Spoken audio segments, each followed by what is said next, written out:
I want you to take a second and mentally go back to last Monday. Think about each day of your work week, the wide variety of things you were involved in. Ideally, all of these things would live in your calendar, so it'd be easy just to review your calendar from last week. But if you're not operating from a calendar, just mentally revisit each day. Everything you did, every task you checked off. There is the highest likelihood that 80% of the things you touched need to come off of your plate. For the first 3 years we were open, I was nose deep in the day-to-day things. I had to be, but I didn't want to live in that role for longer than I had to because I knew I would be the bottleneck and the business wouldn't be able to grow at the pace or at the capacity I wanted. When you're the person who's in 7 roles and you're doing or involved in stuff like payroll, inventory, dealing with upset clients, a little bit behind the chair, calling HVAC when the air goes out, hiring new team members. There are entire categories of the business that are never touched. And I think that that's the reason it's so hard for owners to truly grasp the importance of delegating and building a leadership team is because they have no idea what's being left on the table. They have no idea what's not happening. That's it. I think that that is the number one reason they would rather just do everything themselves and stay smaller than what they could be. I will give you just one example of the kind of things that my brain was used for when I wasn't involved in the day-to-day tasks. I was constantly looking at reports and always exploring ones that I had never ran before. So one day I found a report and I spent the next 2 straight weeks dissecting it, built a spreadsheet, and created an entire A to Z system around it. Now the report showed the number of new guests we had in a month. Then it showed the number of second, third, and fourth time guests for that same month. I took those numbers, put them in a spreadsheet, ran the report for every month of the year, and loaded all of that data into the sheet. So I could see all the first time through fourth time guests who had come into the salon for the months of January through September. And I started running calculations. On average, for the year to date, 18% of our monthly guest count was new guests. 44% of them weren't coming back for a second appointment. We were seeing an average of 130 new guests per month. 57 of them were not coming back on average, a huge drop off. When you're able to delegate to your leaders, you create space where higher level problems can finally be seen and you have the time and the mental space to fix them. So here's what I did to improve the drop off. I made a budget for new guest gifts, notified our inventory girl to keep them stocked. So at checkout, every new guest received 2 samples of retail that were gift wrapped with a ribbon and then a handwritten note from our guest happiness team. So they weren't generic little notes. We tightened up the system for new guest thank you cards. So we made sure those cards went out 48 hours after the appointment. And we reviewed as a team the standard for what an excellent thank you card should look like. I set up an automation that if a new guest didn't pre-book, they would get a text message and an email with our booking link. And if they didn't book within 2 weeks from that, they received a sequence of texts and emails notifying them about a special offer. And lastly, every week, our guest happiness team would run a report for all new guests that came in 8 weeks ago. They hadn't been back in since, and they did not have an appointment on the book. They would call them, leave them a voicemail, and shoot them over a text message. The whole point was to get the guest to come back in the salon. Within 6 months of getting this big system effective, because there were several adjustments that we made the first 3 months after we saw some data coming in, we were able to take that 44% drop off down to 30%. So instead of losing 57 clients on average between the first and the second appointment, we were only losing 39. This is a perfect example of one of those categories that's never touched when an owner isn't practicing delegation. There are so many things that owners do every day that someone else could be doing. And there are so many things that usually only the owner can do, and they're never being done. And the owners that can't get out of their own way, they will feel the pain of this. They cannot grow past a certain point, whether it's in revenue, number of team members, which ties to number of clients you can see per month. If you're listening to this thinking to yourself, okay, I need help with this and like 32 other things, we have our owner's syllabus that lays out core processes, delegation frameworks, and categories to focus on.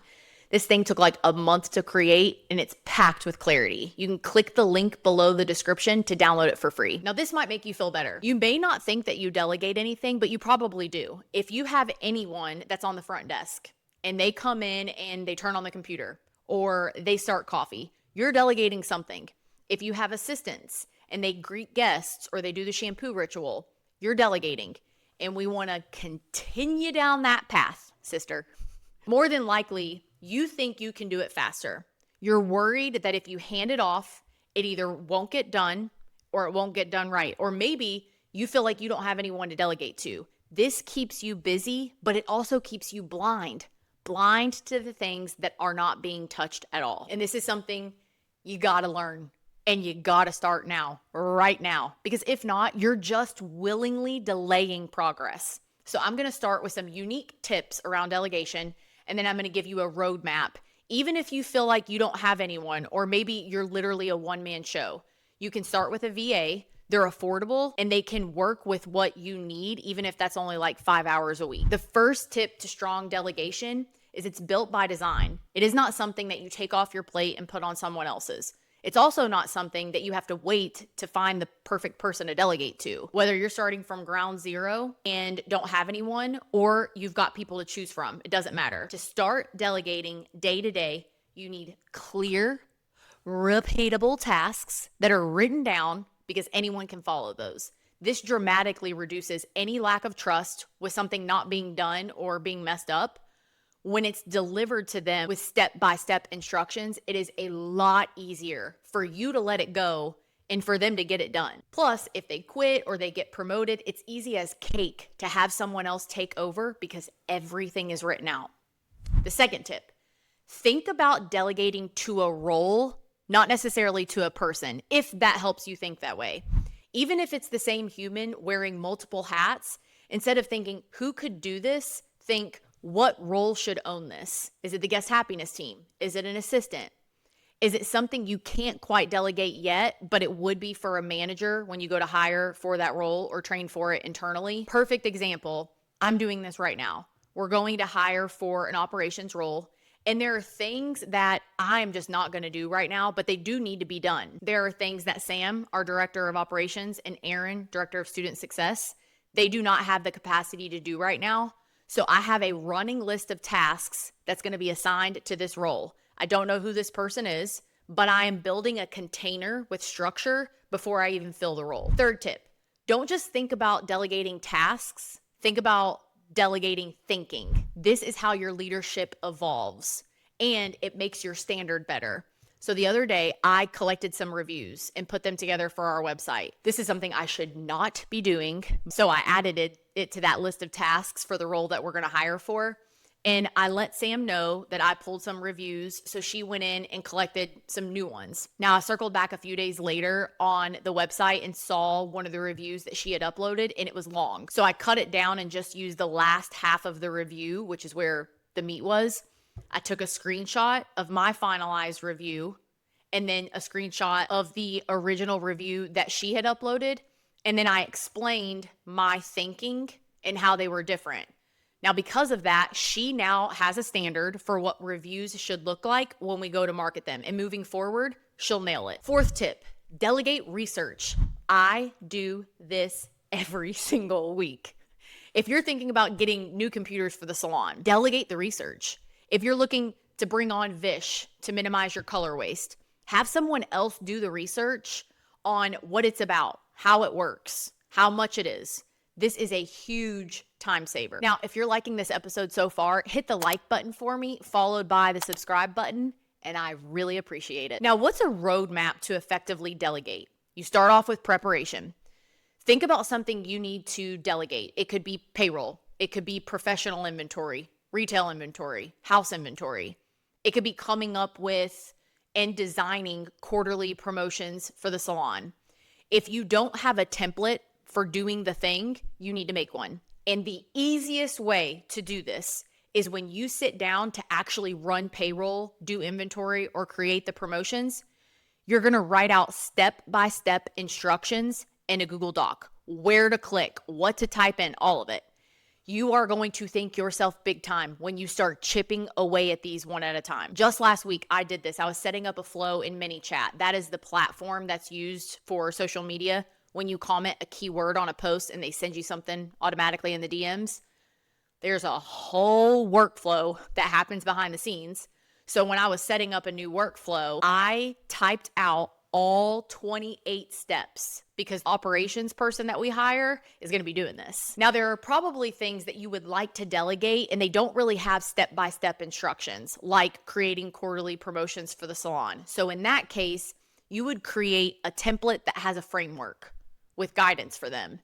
This could be giving them a list of 10 promotions to choose from, and you can easily use ChatGPT to come up with those. Then I would also put in the doc for someone that starts using this, come up with some of your own promotions using ChatGPT, and then when you find ones you really like, add them to the list so we always have plenty to choose from. Then in the doc, you're going to have a section for what needs to be ordered. Have a link to templates in Canva with your branding on them that they would just copy and update to match the current campaign they created. Also, let them know in the doc, if you have an idea for a cool way to market something or a promotion and it's not in a template, go ahead, make your own template, use our branding, and then shoot it over to me so I can take a look at it. So you're going to spell out all the ways that they should market this. Assets for email, text messages going out, social media reels and posts. How many of them do they need? In-salon merchandising, so Canva designs that are printed out in frames or on posters throughout the entire salon. And then lastly, by when. When do they need to have this done? You're going to have universal dates in the template so anyone can use them and know when the due date is, regardless of when they're sitting down to work on it. So for example, the promotion needs to be confirmed by the second month in the previous quarter. So if a person is planning a Q3 promotion, which is July, August, and September, then the promotion ideas need to be finalized by the end of May. If this is a retail promotion, the products need to be ordered in the first inventory order of the month before the quarter starts. Then give an example. Any displays in salon merchandising need to be set up in the salon the week before the quarter starts. The best way to create this is when you're sitting down to do it, you start dumping all the things that need to be done into the doc. You can clean it up later, but you just need to get out the to-dos and by wins, get them out of your head. And here's the thing, you're going to forget some stuff, especially if it's more of a subjective process, but you tweak it every time somebody else goes through the process and you realize what's not in the doc. And that is how you make it crystal clear. Now, once you've got either the written instructions step by step, or you've got the template with the framework, you move on to doing it with them a couple times. And there's two ways to do this. For systems with black and white steps, like payroll or any kind of inventory, have them go through the instructions. They're going to do it by themselves with you right there by their side. Do this 2 or 3 times until they're ready to take it over without you being present. Now, for something like a frameworked template, that's a little bit more subjective. They can fill out the template to the best of their ability and then circle back with you to get feedback or suggestions before they move forward. That is something that's done until the system is finished and you have okayed each phase. So one is synchronous communication where you're both present at the same time, and the other is asynchronous where they're doing it on their own, but they're giving you updates, asking questions, getting feedback on their progress before they're able to move forward. This takes time. Putting this together and doing this feels like a waste of time, but this should be your constant way of work. This is truly what creates freedom, and over time it proves its power because it allows you to be in your genius, working on things that aren't touched right now. And the result is hundreds of thousands of dollars a year. The shift that you're craving does not come from working harder.